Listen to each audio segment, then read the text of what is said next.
Can we talk about the telescope that's mounted on the back of the 747 plane? Yes. This was one of my favorite adventures writing this book. But yeah. It's awesome. It's so cool. I mean, do you have a photo of it or anything that we can maybe share on Instagram for people listening or something like that? I do. Do you want me to send it to you or pull it up now or send it later? Yeah, send it to me. And then for people listening, I'll post it on my Instagram and then they can go and check it out because it's so cool. Yeah. You'll know when it's posted. It's pretty distinctive looking. So there's a telescope named SOFIA, is what we all call it, which is an acronym, and it stands for the Stratospheric Observatory for Infrared Astronomy. We love our acronyms in astronomy, but it's a telescope that operates in the back of a specially modified Boeing 747. So the plane is designed to fly up into the stratosphere, so like 43,000, 45,000 feet, higher than most commercial aircrafts fly. Mm-hmm. And when it's up there, it then opens one of the rear doors, and there is a telescope inside the plane in a chamber that will observe right out the open back door. I got the chance to visit this telescope as part of my research for The Last Stargazers, and I spent an entire chapter talking about this weird telescope on a plane and some of its predecessors, because we've tried putting telescopes on planes before, and some of the other ways that we use to kind of toss telescopes up into the upper atmosphere. But it is such an adventure to fly on this telescope and just learn about how it works. It is so, so cool. Mm-hmm. Yeah, because it's not even like it's an experimental aircraft, I guess, right? And you had to go through a bunch of hoops to get on there.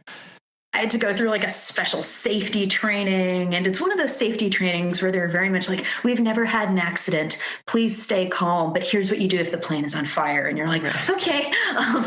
But it was really, really fascinating. And an observatory like that runs with an entire crew, literally crew of people. SOFIA is operated by NASA, and they have specially trained pilots. They have people whose entire job is to just organize and run the entire crew of the observatory. There's people operating the plane, people operating the telescope, people operating the camera, people there for safety regulation. Like, it's really an amazing endeavor just to get this plane off the ground on a typical night. And then that it takes these amazingly sensitive observations is just great. But this is the whole advantage of SOFIA. It's flying very high into our atmosphere, which means it's flying above most of the water vapor in our atmosphere. And that water vapor blocks a lot of the light that is coming in from space from making it to the ground. And by flying above it, we can observe light that we normally wouldn't be able to see from a telescope just sitting on a mountaintop. So the scientific advantage of it is amazing, but it's an amazing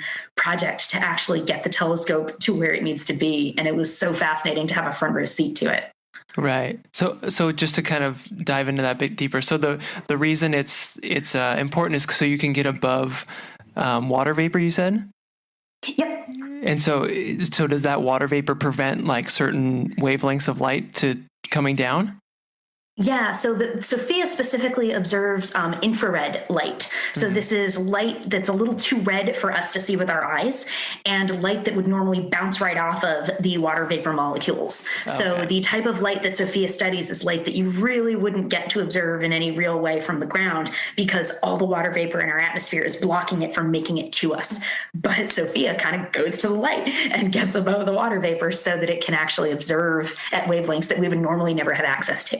Right. Yeah. That's so cool. It's like, well, it's blocking our way, so let's go on top of it. Get above it. Yeah. Yep. And then so when the telescope is in the plane. So, and then is it like looking through a window on the plane, or does a door open and it's actually like in the air? How does that work? Door actually opens. So the plane is in its own, the telescope is in its own sealed off chamber in the back of the plane. Mm-hmm. And there's a door in that chamber that will actually open kind of like a garage door once the plane is in flight.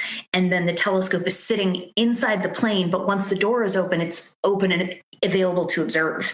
And the whole plane is so well designed that door will open and close and you will never feel it. That's amazing. But suddenly you're on a plane with its door open. Right, yeah. Oh, man, that's so cool. I love that.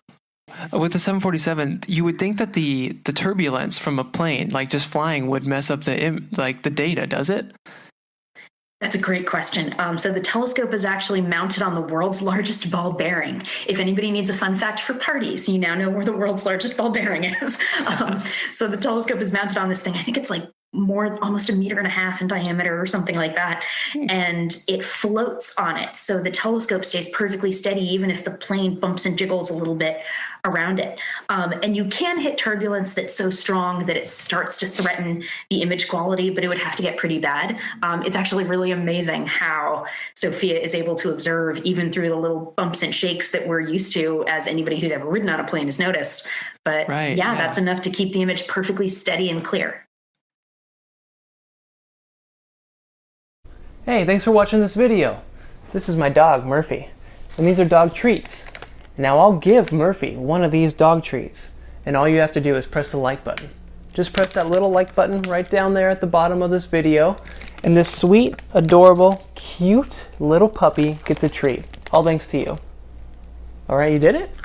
Okay, I believe you if you said you did it. There you go, Murph. She got that treat because of you. Now, I'll eat one of these treats. And all you have to do is click that subscribe button right there, pointing to it. Just click that subscribe button, subscribe to Curiosityness with me, Travis DeRose. Get lots of good video, and I'll eat this treat. All right, you did that too? That's not very good. Bro, not very good.